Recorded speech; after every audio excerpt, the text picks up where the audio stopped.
Hay momentos en la Fórmula 1 en los que todo el mundo cree tener la verdad. Pero en realidad nadie ha visto lo más importante. Y lo que ocurrió en Japón con Franco Colapinto y Oliver Berman es exactamente uno de esos casos. Porque durante días, la historia parecía clara, hasta que dejó de serlo. Y ojo con esto, porque lo que salió después cambió completamente la narrativa. Todo empezó en Suzuka, uno de los circuitos más exigentes del calendario, una pista donde no hay margen para errores. Y donde una sola decisión puede marcar la diferencia entre una maniobra brillante y un desastre total. Pero aquí es donde la historia se vuelve interesante. En plena carrera, en la famosa curva Spoon, una de las más rápidas y traicioneras, Berman intentó algo que, en ese momento, parecía una jugada agresiva, pero válida. Se lanzó contra Colapinto buscando el adelantamiento. Y durante unos segundos, todo parecía bajo control. Pero nadie esperaba lo que pasó después. El coche perdió estabilidad, el impacto fue inevitable. Y en cuestión de segundos, la carrera cambió por completo. Safety car en pista, estrategias arruinadas. Y una ola de reacciones que no tardó en explotar. Pero eso no es ni siquiera lo más sorprendente. Porque inmediatamente después del accidente, comenzaron las acusaciones. Van señaló directamente a Colapinto. Habló de una defensa inaceptable. Y en cuestión de horas, muchos medios ya tenían un culpable. El argentino. Y aquí es donde tienes que prestar mucha atención. Porque lo que parecía una historia cerrada, en realidad apenas estaba comenzando. Te lo digo como alguien que sigue este deporte desde hace años. Cuando las conclusiones llegan demasiado rápido en Fórmula 1, casi siempre falta información clave. Y eso fue exactamente lo que pasó aquí. Mientras las redes explotaban y los debates se multiplicaban, hubo algo que pasó casi desapercibido. La FIA revisó el incidente, telemetría, sensores, cámaras, todo, el resultado. Decidieron no investigar.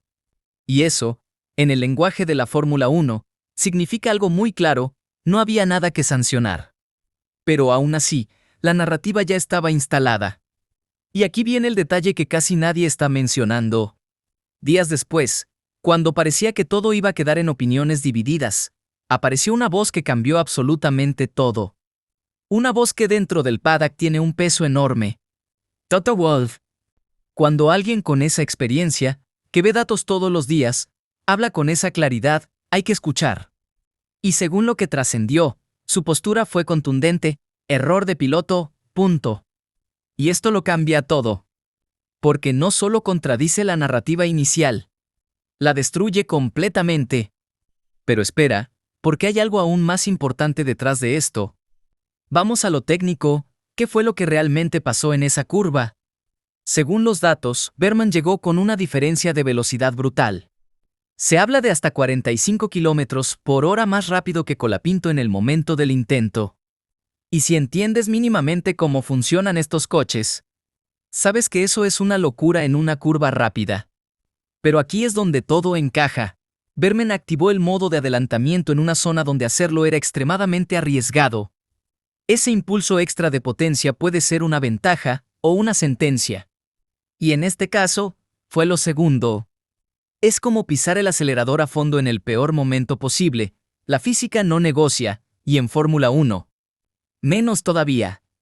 Pero ahora viene la parte que realmente cambia la percepción de toda esta historia.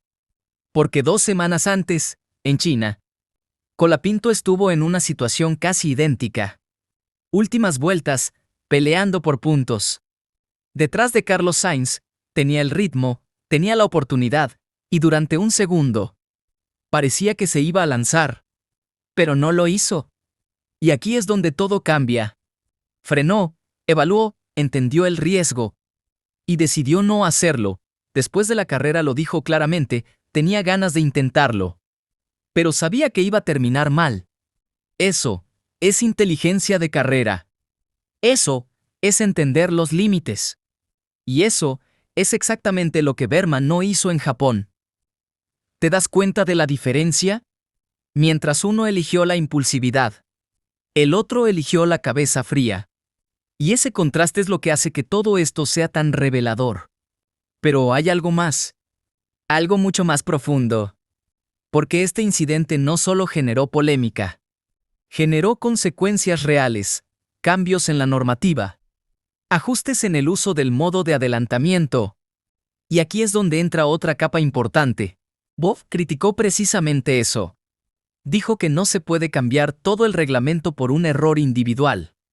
Que hay que usar bisturí, no un martillo. Y tiene razón. Porque si cada error termina en nuevas restricciones, la Fórmula 1 pierde su esencia, pierde el riesgo, pierde la agresividad, pierde lo que la hace única.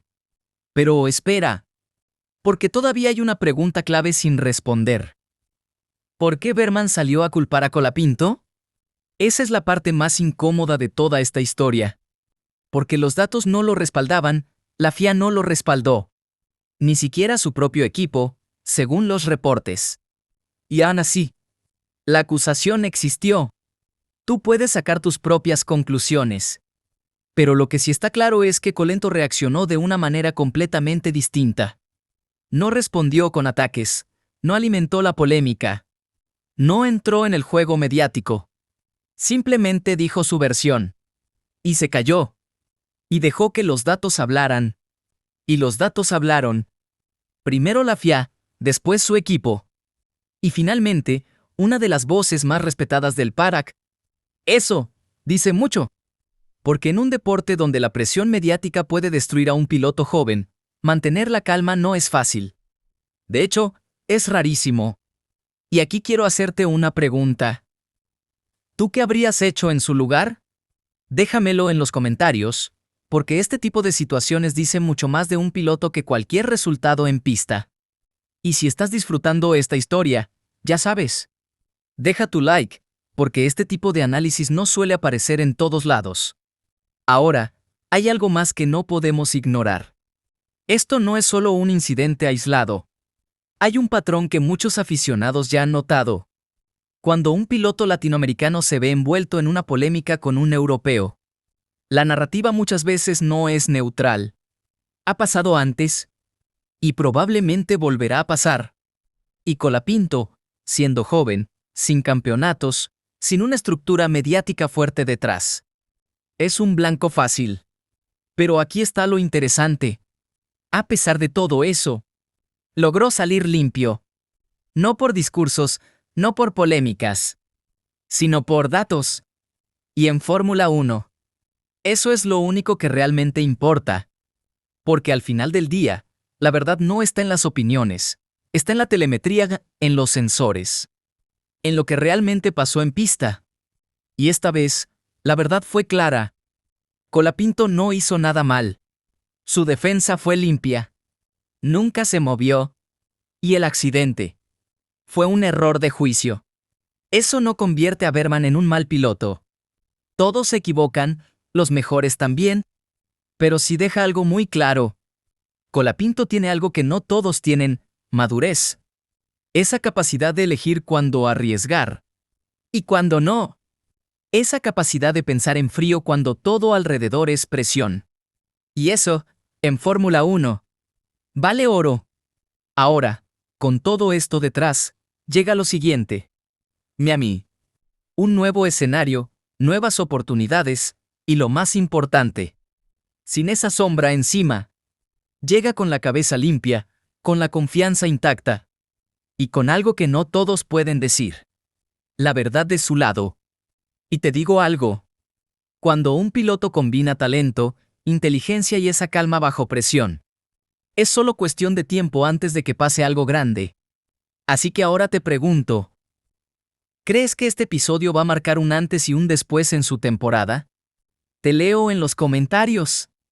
Y si quieres seguir viendo historias como esta, análisis profundos, y todo lo que pasa detrás de cámaras en la Fórmula 1, suscríbete al canal. Porque esto recién empieza.